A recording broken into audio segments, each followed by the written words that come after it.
ಬಿಜೆಪಿಯವರಿಗೆ Muslim ಮತ ಬೇಕಾಗೇ ಇಲ್ಲ. ಇನ್ನು ನಾವು ಈ ಬಾರಿಯ ಲೋಕಸಭಾ ಚುನಾವಣೆಯಲ್ಲಿ ಕಾಂಗ್ರೆಸ್ಗೆ ಮತ ಹಾಕಬಾರದು ಎಂದು ನಿರ್ಣಯಿಸಿದ್ದೇವೆ ಎಂದು ಅಂಜುಮನ್ ಇಸ್ಲಾಂ ಸಂಸ್ಥೆಯ ಅಧ್ಯಕ್ಷ ಉಸ್ಮಾನ್ ಗಣಿ ಹುಮ್ನಾಬಾದ್ ಹೇಳಿದ್ದಾರೆ. ಇವರು ಬಾಗಲಕೋಟೆಯಲ್ಲಿ ನಡೆದ ಸುದ್ದಿಗೋಷ್ಠಿಯಲ್ಲಿ ಮಾತನಾಡಿ, ವರ್ಷದ ಹಿಂದೆ ಅಧಿಕಾರಕ್ಕೆ ಬಂದ ಕಾಂಗ್ರೆಸ್ ಪಕ್ಷ ಮುಸ್ಲಿಮರ ಬೇಡಿಕೆಗಳನ್ನು ಈಡೇರಿಸುವಲ್ಲಿ ಸಂಪೂರ್ಣವಾಗಿ ವಿಫಲವಾಗಿದೆ.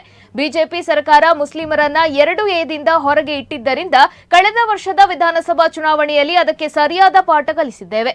ಆದರೆ ಕಾಂಗ್ರೆಸ್ ಸರ್ಕಾರ ಸಹ ಈ ಬಗ್ಗೆ ತೀರ್ಮಾನ ತೆಗೆದುಕೊಳ್ಳದೆ ವಂಚಿಸಿದೆ ಎಂದರು. ಸಂತೋಷ. ಬಿಜೆಪಿಯವರು ಸುಸ್ಪಷ್ಟವಾಗಿ ಹೇಳುತ್ತಾರೆ, ಮುಸ್ಲಿಮರು ಓಟು ಬೇಕಾಗಿಲ್ಲ, ಬೇಡವಾದವರಿಗೆ ಓಟು ಕೊಡಬೇಕಾಗಿಲ್ಲ. ಕಾಂಗ್ರೆಸ್ನವರು ತಿಳಿದುಕೊಂಡಿದ್ದಾರೆ, ಮುಸ್ಲಿಮರಿಗೆ ಬಿಜೆಪಿ ಕೊಟ್ಟರೆ ಗತಿಯನ್ನು ಕಾಂಗ್ರೆಸ್ಗೆ ಹೊರಬೇಕು, ಕಾಂಗ್ರೆಸ್ ಓಟು ಹಾಕಬೇಕು ಅಂತ ಹೇಳಿದ್ದಾರೆ. ಆದರೆ ಉಸ್ಮಾನ್ ಈ ರಾಜ್ಯದಲ್ಲಿರುವಂತಹ ಮುಸ್ಲಿಮರಿಗೆ, ಈ ರಾಜ್ಯದಲ್ಲಿರುವಂತಹ ಚಿಂತಕರಿಗೆ, ಈ ರಾಜ್ಯದಲ್ಲಿರುವಂತಹ ಮೇಧಾವಿಗಳಿಗೆ ಒಂದು ಪ್ರಶ್ನೆಯನ್ನು ಹಾಕುತ್ತಾನೆ.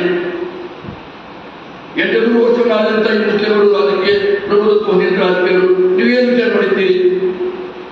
ನೀವೇನು ಮಾಡಬಯಸುತ್ತೀರಿ? ಈ ದೇಶಕ್ಕೆ ಬಿಜೆಪಿ ಮತ್ತು ಕಾಂಗ್ರೆಸ್ ಗತಿ ಇಲ್ಲವಾ? ಇದೆ, ಖಂಡಿತವಾಗಿದೆ. ಒಂದು ಹಂದಿ ಗೊಬ್ಬರಕ್ಕೂ ಬೆಲೆ ಇದೆ, ಒಂದು ಕೋಳಿ ಗೊಬ್ಬರಕ್ಕೂ ಬೆಲೆ ಇದೆ, ಆದರೆ ಮುಸ್ಲಿಮರ ಕೊಟ್ಟಿಗೆ ಬೆಲೆ ಇಲ್ಲ. ಉಸ್ಮಾನ್ ಗಣಿ ಕೆರೆ ಕೊಡ್ತಾನೆ, ಬನ್ನಿ ಯುವಕರೇ, ಬನ್ನಿ ಯುವತಿಯರೇ, ಬನ್ನಿ ತಾಯಂದಿರೇ, ಬನ್ನಿ ವಿಚಾರವಂತರೇ, ಬನ್ನಿ ಚಿಂತಕರೇ, ಈ ನಿಮ್ಮ ಸಮಾಜಕ್ಕೆ ಹೋಗ್ತಾ ಇದ್ದಾರೆ, ಚಿಂತನೆ ಮಾಡೋಣ. ನಿಮ್ಮ ಅತ್ಯಮೂಲ್ಯವಾದ ವಯಸ್ಸು, ನಿಮ್ಮ ಅತ್ಯಮೂಲ್ಯವಾದ ಯೌವನ ನೀವು ಕಾಂಗ್ರೆಸ್ ಪಕ್ಷಕ್ಕೆ ಹಚ್ಚುತ್ತಿದ್ದೀರಿ. ಬೇಡ, ಒಂದು ನಿಮಿಷ ಕೂಡ ನೀವು ಕಾಂಗ್ರೆಸ್ ಪಕ್ಷದ ವಿಚಾರಕ್ಕಾಗಿ ಹಚ್ಚಬಾರದು. ಒಂದು ಪೈಸೆ ಕೂಡ ನಿಮ್ಮ ಸ್ವತ್ತನ್ನು ನೀವು ಕಾಂಗ್ರೆಸ್ ಪಕ್ಷಕ್ಕಾಗಿ ಹಚ್ಚಬಾರದು.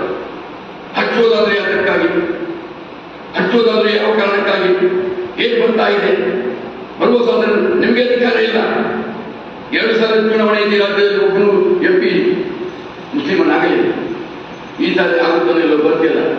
ಆದರೆ ನಿಮ್ಮ ನೋವನ್ನು ಪಾರ್ಲಿಮೆಂಟ್ ಹೇಳಿಕೊಳ್ಳುವವರು ಯಾರು? ನಿಮ್ಮ ಶರೀರದ ಬಗ್ಗೆ ಪಾರ್ಲಿಮೆಂಟ್ನಲ್ಲಿ ಮಾತನಾಡುವವರು ಯಾರು?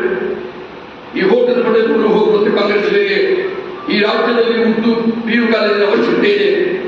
ಪಕ್ಕದ ರಾಜ್ಯವಾಗುವಂಥ ತೆಲಂಗಾಣದಲ್ಲಿ 500ಕ್ಕಿಂತ ಹೆಚ್ಚು ಕಾಲೇಜುಗಳು, ಪಕ್ಕದ ರಾಜ್ಯವಾಗುವಂಥ ಮಹಾರಾಷ್ಟ್ರದಲ್ಲಿ 500ಕ್ಕಿಂತ ಹೆಚ್ಚು ಉರ್ದು ಮೀಡಿಯಂ ಕಾಲೇಜುಗಳು, ಈ ರಾಜ್ಯದಲ್ಲಿ 7 ಒಂದು ಕಾಲೇಜು